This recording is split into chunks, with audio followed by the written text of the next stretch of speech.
Hey guys, this is an HP laptop which was caught with a lot of virus, and now he didn't want to go online. I tried to go online, I wasn't able. So what I'm gonna do, I'm gonna reset this PC.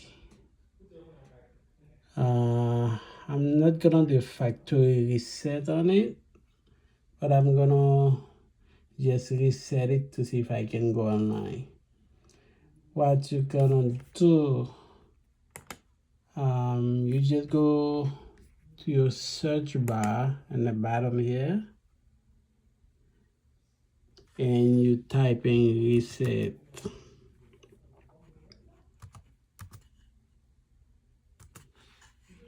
And you see this menu here, you're gonna go here, you see say reset this PC. You click on it and go to the next option where it says reset this PC. Okay, so now if I want to keep my file, you see where it say keep my file and remove app and setting, but keep my personal file. If I want to do a factory reset, like a clean reset, completely reset it, I'm gonna choose the second option. So now I'm debating which one of them should I do. Should I keep my file? I already removed most of the viruses. Okay, I'm gonna choose the very first option, keep my file.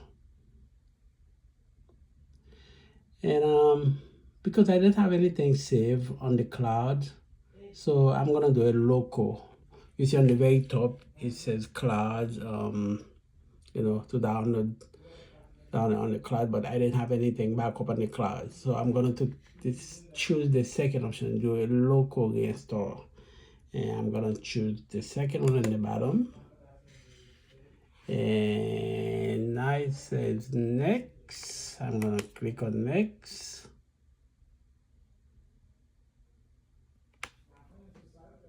Okay, now here's the problem. It say we can't reset your PC, it's running on low battery. Now the battery is very low, that's why the reset cannot start in progress now. Okay, I'm gonna let it take charge until it's fully charged, and I will start over again. Okay, when I start the next step again, I will give you a little quick update and show you how to do it. All right.